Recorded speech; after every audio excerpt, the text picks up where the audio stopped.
Hello बच्चों, मैं विशाल शर्मा संस्कृत सागर में आप सभी का हार्दिक स्वागत करता हूं। प्यारे बच्चों, लास्ट वीडियो में हमने ग्रामर प्रारंभ की थी, जिसमें हमने संधि के बारे में जाना था कि जो संधि है, संधि की परिभाषा क्या है, संधि के कितने भेद हैं और स्वर संधि का एक भेद दीर्घ संधि हमने जाना था। आज की वीडियो में हम स्वर संधि का ही दूसरा भेद गुण संधि हम पढ़ेंगे। सबसे पहले हम सूत्र जानेंगे कि इसकी जो रूल क्या है, उसके बाद उसको उदाहरण के माध्यम से हम समझेंगे। तो चलिए टॉपिक शुरू करते हैं। जैसे गुण संधि का सबसे पहला नियम क्या है कि अगर अ और आ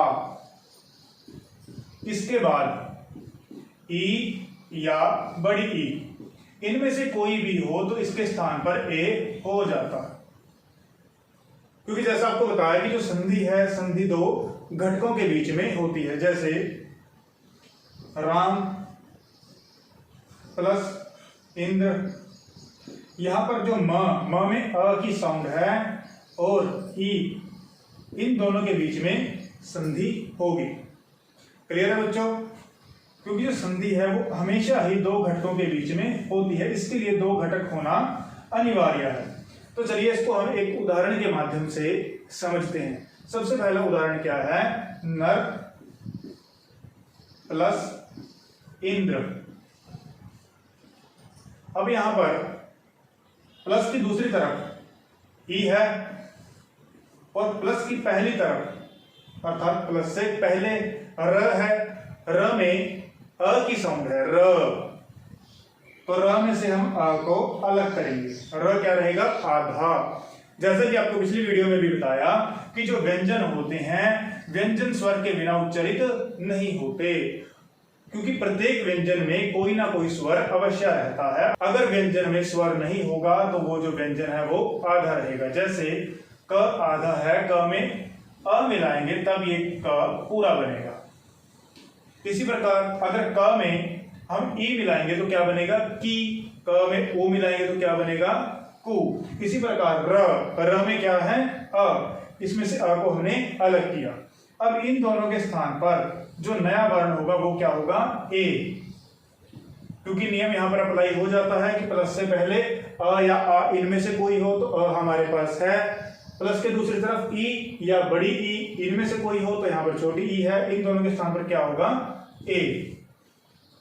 अब क्योंकि यहां पर र के जो अ है उसके स्थान पर और यहाँ ई, इन दोनों के स्थान पर ए हुआ, तो इसको हम यहां से कट करेंगे, अर्थात ये जो अ और ई है ये कट हो जाएंगे। अब र में ए मिलाएंगे तो क्या बनेगा? नरेंद्र। न और द्र, क्योंकि ई को हमने यहां पर कट कर दिया तो क्या बनेगा? ये नरेंद्र। क्लियर है बच्चों? इसका दूसरा एग्जांपल समझते हैं। दूसरा एग्जांपल है नर प्लस ईश। तो प्लस के पहली तरफ क्या है? र। र में क्या साउंड है? अ की, तो यहां से अ को हम अलग करेंगे और र क्या रहेगा? आधा। क्योंकि जो बच्चे लाइन है इसको बोलते हैं हलंत। अगर किसी वर्ण के नीचे हलंत लगा हुआ है तो इसका मतलब क्या है कि वो वर्ण आधा है। जैसे हम क को ऐसे भी लिख सकते हैं, आधे को, ये क्या है? आधा क। अगर हम इसको ऐसे लिखें, इसके नीचे हलंत लगा दें तब भी क्या है? ये आधा क। तो इसमें से हम अ को अलग करेंगे, प्लस के दूसरी तरफ क्या है? बड़ी ई। तो यहां पर कंडीशन अप्लाई हो जाती है कि एक तरफ अ आ इन दोनों में से कोई हो तो क्या है हमारे पास? अ, और प्लस के दूसरी तरफ ई या बड़ी ई इनमें से कोई हो तो क्या है? बड़ी ई। तो इन दोनों के स्थान पर जो नया वर्ण होगा वो क्या होगा? ए। तो जब हम इसको मिलाएंगे तो क्या बनेगा? ई यहां से कट हो जाएगा ये, क्योंकि ई हमने यहां पर ले लिया। तो र में ए मिलाएंगे क्या बनेगा? नरेश। क्लियर है बच्चों? क्या बनेगा? नरेश। अगला एग्जांपल एक समझते हैं। प्यारे बच्चों, अगला एग्जांपल है राजा प्लस इंद्र। तो जा में क्या साउंड है? आ की, तो ज में से हम अ को अलग कर देंगे, ज क्या रहेगा? आधा। उसके बाद प्लस के दूसरी तरफ क्या है? छोटी ई। तो कंडीशन अप्लाई हो जाती है कि अ या आ इनमें से कोई भी एक वर्ण हो पहले, तो हमारे पास क्या है? आ, और प्लस के दूसरी तरफ ई या बड़ी ई इनमें से कोई हो तो यहां पर क्या है? छोटी ई। अब इनके स्थान पर जो नया वर्ण है वो क्या होगा? ए। तो इसको जब हम मिलाएंगे तो क्या बनेगा, ये राजेंद्र, ये यहां से कट हो जाएगा तो क्या बनेगा, राजेंद्र। तो प्यारे बच्चों, इस प्रकार आपको केवल ये देखना है कि जो प्लस के पहले जो वर्ण है और प्लस के बाद जो वर्ण है उन दोनों के बीच में ही हमेशा संधि होगी। अब जैसे जो यहां पर ये कंडीशन अप्लाई होगी, अगर अ आ के बाद ई या बड़ी ई हो तो वहां पर उनके स्थान पर ए हो जाएगा। तो चलिए अगला रूल देखते हैं। प्यारे बच्चों, अगला रूल है कि अगर अ या आ इसके बाद उ या बड़ा उ हो तो इन दोनों के स्थान पर ओ हो जाएगा। जैसे पहला रूल क्या था कि अगर अ आ के बाद ई या बड़ी ई है तो उसके स्थान पर ए होगा, अगर उ या बड़ा उ है तो उसके स्थान पर ओ होगा। जैसे पर प्लस उपकार। अब यहां पर प्लस के दूसरी तरफ क्या है, उ, तो उ को क्या करेंगे, हम यहां से कट कर देंगे और र में क्या साउंड है, अ की। तो अ और उ कंडीशन अप्लाई हो जाती है कि प्लस के पहले अ है और प्लस के बाद उ है, तो इन दोनों के स्थान पर क्या हो जाएगा, ओ। क्लियर है बच्चों। अगर यहां पर ए होता तो सॉरी, अगर यहां पर ई होता तो उसके स्थान पर क्या होता, ए, और अगर उ है तो क्या होगा, ओ। तो जब हम इसको मिलाएंगे तो क्या बनेगा, परोकार। क्या बनेगा बच्चों, परोकार। तो चलिए अगले एग्जांपल समझते हैं। अगला एग्जांपल क्या है, गंगा प्लस उदक।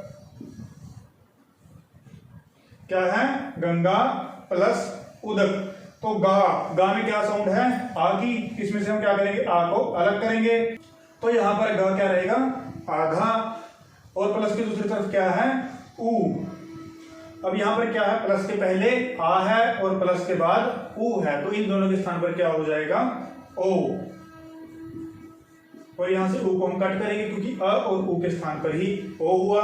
तो जब इसको मिलाएंगे तो क्या बनेगा, गंगोदक। क्या बनेगा बच्चों, गंगोदक।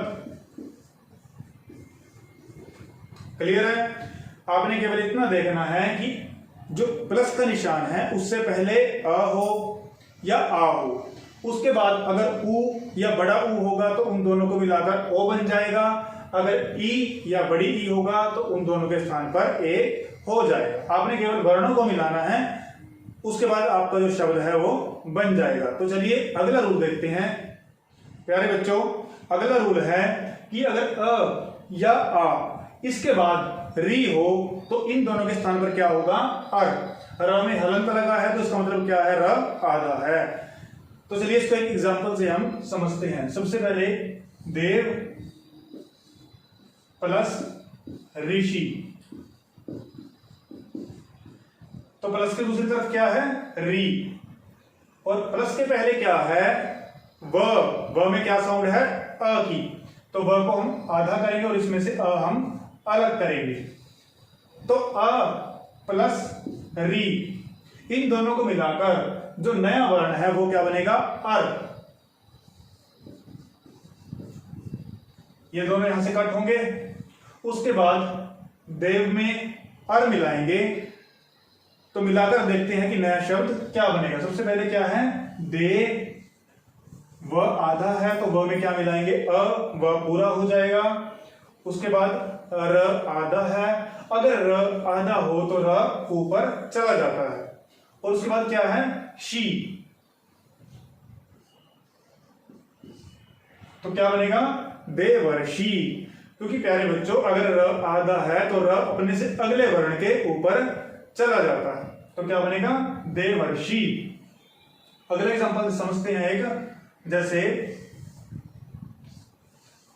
ब्रह्मा प्लस ऋषि। तो यहां पर भी प्लस की दूसरी तरफ क्या है, री, और प्लस के पहले क्या है, आ। यहां ब्रह्मा में आ की साउंड है तो आ को हम क्या करेंगे, अलग करेंगे। तो म हमारे पास क्या रहेगा, आधा। तो आ में जब हम री मिलाएंगे तो इन दोनों के स्थान पर नया वर्ण क्या होगा, अर। जैसे अगर आ के बाद री हो तो क्या होगा अर, यहां पर भी आ के बाद क्या है री, तो यहां पर क्या हो जाएगा अर। इसको मिलाकर क्या बनेगा ब्र ह म पूरा हो जाएगा क्योंकि म में आ मिलाएंगे। उसके बाद क्या है र कहां जाएगा ऊपर, तो क्या बनेगा ब्रह्मर्षि। क्लियर है बच्चों। इस प्रकार आपको केवल इतना देखना है कि आ के बाद अगर री है तो अर होगा, अगर आ के बाद ई या बड़ी ई है तो उसके स्थान पर क्या होगा ए, अगर आ के बाद छोटा ऊ या बड़ा ऊ कोई भी हो तो उसके स्थान पर क्या होगा ओ। तो प्यारे बच्चों आज की वीडियो में इतना ही, अगली वीडियो में हम यण संधि पढ़ेंगे। अगर आपको यह वीडियो अच्छी लगे इस वीडियो को आप लाइक करें, शेयर करें और चैनल को सब्सक्राइब करें। धन्यवाद।